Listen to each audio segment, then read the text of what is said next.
So Kim, hi. It's really good to see you again. Hi. So the last time we got together, you had a lot going on with your partner, and we talked about that. Um, it's really good to see you today, and I think we'll have 15 minutes or so to meet in this session, and we can use that however you'd like. How are things going? Pretty good. Kind of in a, I guess at a decision point, I guess, at this point. With the same conflict? Yeah, I can't remember exactly what my conflict was last time. Um, but with the same partner. Okay. Probably So a little different issue. I got you. So have you guys been seeing each other since we saw each other last? We have. We were together for a short time after I think I last talked to you. We broke up for a little bit just because I don't know, we couldn't seem to get through some things, and Right. Took probably a 6 week break, and then ended up talking and worked stuff out and got back together, and we've been doing really well for probably I don't know 8 months or so, 9 months, something like that. Yeah, you guys have been together or dating, I guess, on and off for about 10 months, right? Yeah. Okay. Wow, that sounds like you've been doing a lot of work Yeah. in Julia. We have. We've been doing a lot of work, and it's been good. We both, I think realizing things and working on things, and So what's going on now? so kind of I guess the thing that was the reason I wanted to come back in was we had a big fight on Monday night this Okay. week. That kind of lasted into Tuesday morning until I left, and I was down at her house, and we just could not seem to hear each other and resolve it, and just we circled around and around and around and around, and the fight wasn't even anything big really. Right. It just grew, just because we were both I think really upset and triggered by whatever was going on. So from that I think for me I've just seen there's some major differences in kind of how we approach life Right. in general. So I guess I'm trying to figure out, are those differences workable? Is it something I want to deal with long term? That sort of thing. So, What do you think the differences are based on? um, and I don't know how to say this without sounding. I don't want it to sound arrogant, like I'm all great and perfect, because I know I'm not. But This is just between us. okay, so she tends to be a bit negative. She has an outlook on life that I call it the glass half empty, basically. When she Right. sees things, she sees the negative stuff, and it's pretty consistent, and it's mostly about related to her. So I don't know, something's not going right. She blames it on. She has MS, so she'll blame it on MS, or she blames it on her job, or she blames it on a particular person or whatever, and so. Those situations are really common. The other piece is, it seems like she just comes at life from a negative perspective. if that And, makes sense. and you're more positive. I mean, what I've Yeah. known about you. I am now. I think why I recognize this in her and why I have a hard time with it is that I was like that for a long time. I would wake up pretty negative and I don't know, not really excited about what I was doing, Sure. and blaming stuff on everybody else, and just kind of victim-y stuff. And I worked really hard over probably the last 5 years to shift out of that, and so I think that's why it's really hard for me to be around. And she's great when she's not in that space, but when Sure. she's in that space. So, let me get this. Let me get some clarity on this. When you feel like she's negative and you guys are together, do you feel like you're going backward and back into a negative place yourself that you kind of work so hard to get out of. get out of? Yeah. Yeah, I mean it's like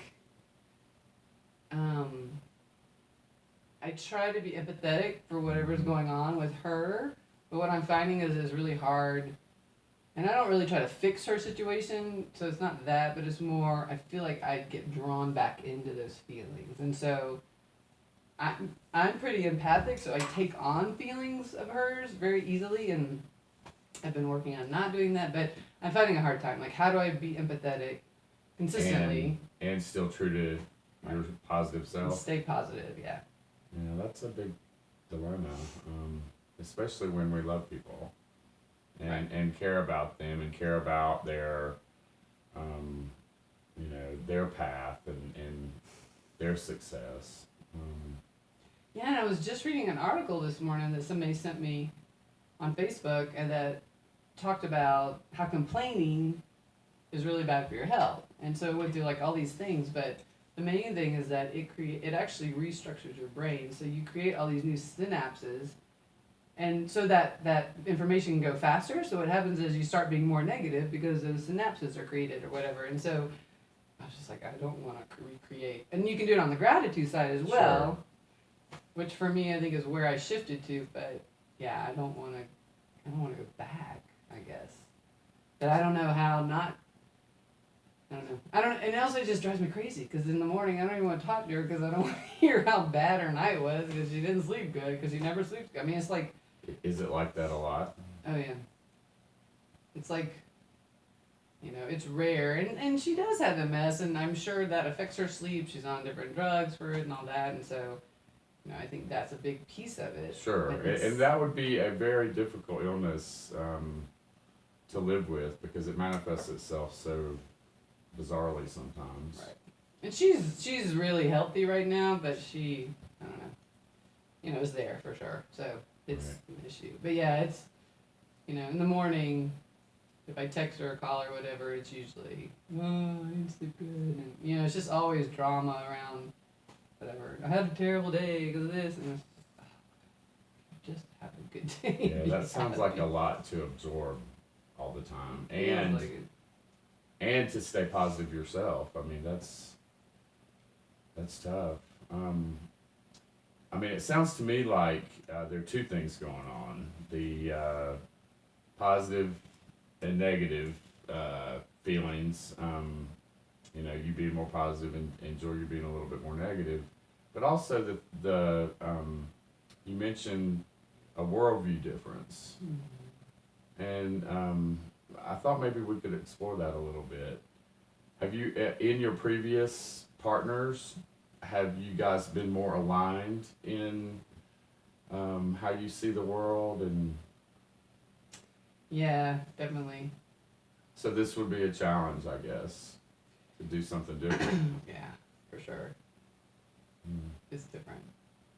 It's more, and the worldview thing is like, I believe that what we think regularly is what creates our reality, and she doesn't believe that. And so if I point out, well, bad, negative things keep happening to you because you're kind of focused on the negative, Right. to her, there's not a connection. She's like, oh, that's ridiculous. It's really because of blah, blah, blah.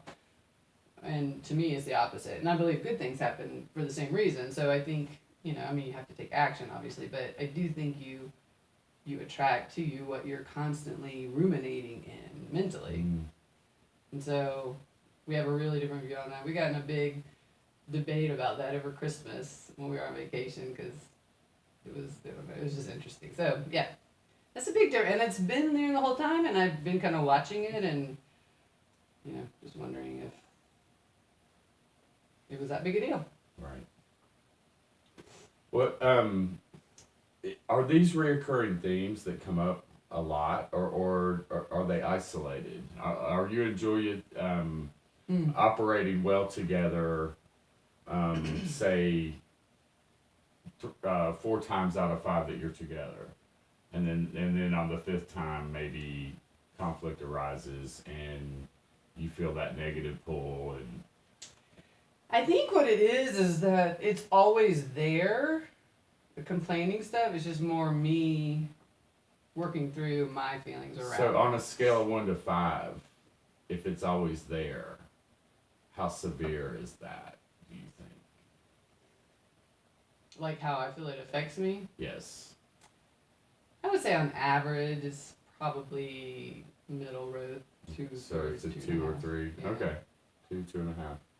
When it gets bad is when she gets really upset about something, and it feels like, and I don't know that she thinks she's blaming me or blaming something, but it feels like, she gets really upset because of this, and then I Sure. can't do something because of that. It's this weird connection thing that happens, and so that's where it gets hard. So, something just occurred to me, Kim. I was wondering what conflict looked like with you guys. Like, how does it manifest itself? Do you, when you have a disagreement, do you just go right into it?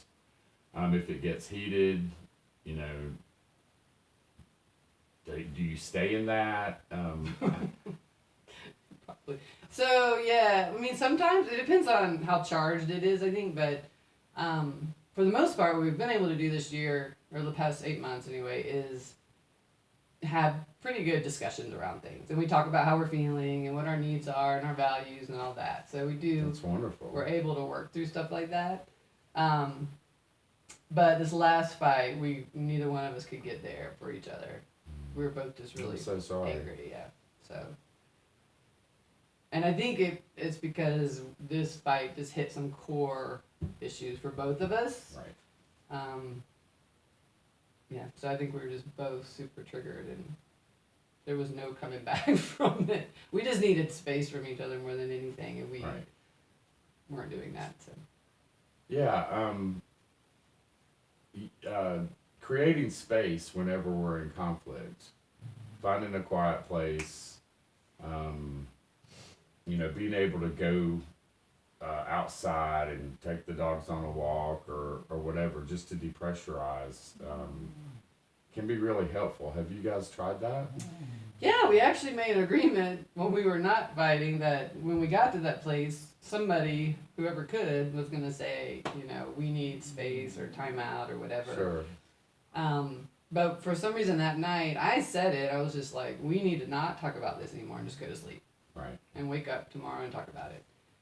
And for me, that works really well. For her, it does not. And so she just gets more and more upset, and she could not stop talking about it. So it just escalated and escalated. And the more she talked, and the more I just tried to kind of like roll over and go to sleep and stop talking, but she just won't stop talking. Finally, she left and went to sleep. And then the next day it was kind of the same way. We started off okay, and then it started escalating, and we just ended up going our own ways for a while. So it sounds like I'm hearing you say that even though you guys had this agreement, she's not living up to it, and maybe, I don't want to overstep here, but maybe she's not capable of that. Yeah, I mean, she has in the past been able to, but she is an external processor, so she likes to talk things out. Right. And I am not. I like to think about them internally. You're and then more come. reflective. So for me, it's fine to do that. For her, it's not. She got really angry that night and was like, this is all about whenever you're ready to talk, So, yeah. I mean, I think she has been able to in the past, though, but she was just really triggered about this. So, I think her rational mind was, and I'm thinking too. She's coming off some meds for MS, and then has to start another med, and so. That's tricky. Yeah, I'm thinking there's some physiological things happening with her hormones and everything that is just because it feels really out of balance, Which, I don't know. Well, what we were just talking about, so in terms of how you guys deal with conflict, the agreement that you made previously, that might be a good place to start when you and Julia discuss all this, because even though you weren't able to maintain that the other night, it sounds like, doing that had worked before. Right. And maybe maybe this last conflict was just too tough for her to be able to shift out of, but Yeah. what do you think about starting there when you talk to her? I think it's a good idea. I mean, I think setting some kind of ground rules like that would be good, so we don't end up circling, Right. through the whole thing again. I also, I don't know. I mean, I don't know what the best way is to do with this sort of stuff sometimes, but is it always? She likes to go back and not rehash it, but kind of talk it all out. Sure. I don't always think that's all that helpful because it feels like it was such an irrational fight anyway, you know. So, I mean, I think the underlying issues are, but I don't know. Do you have any ideas on the best way to approach So, resolving what happened? I guess. am I hearing you say that you're uncomfortable talking about this worldview difference or the positive negative? No, I definitely want to talk to her about that. Okay. So- Because it seems to me like there are three things. Maybe starting with how we deal with conflict, and talking about our worldview difference. I think it's fine to see the world differently, but it's kind of like as a couple what we do with that. Right. That I think is important. And I feel like you've talked a lot about the glass is half full, and you think it's full. You want it to be full. So I think it's important that you honor your feelings and are able to share those. I hope that you can do that. I will. I think that's good. Good. Well, we kind of need to stop right now. I think we got a lot of good understanding for what's going on with you and Julia, and it sounds like you have a plan. So then I can't wait till the next time we're together and hear how things went. It's a pleasure seeing you again. Thank you. Thank you. It's helpful. Thank you.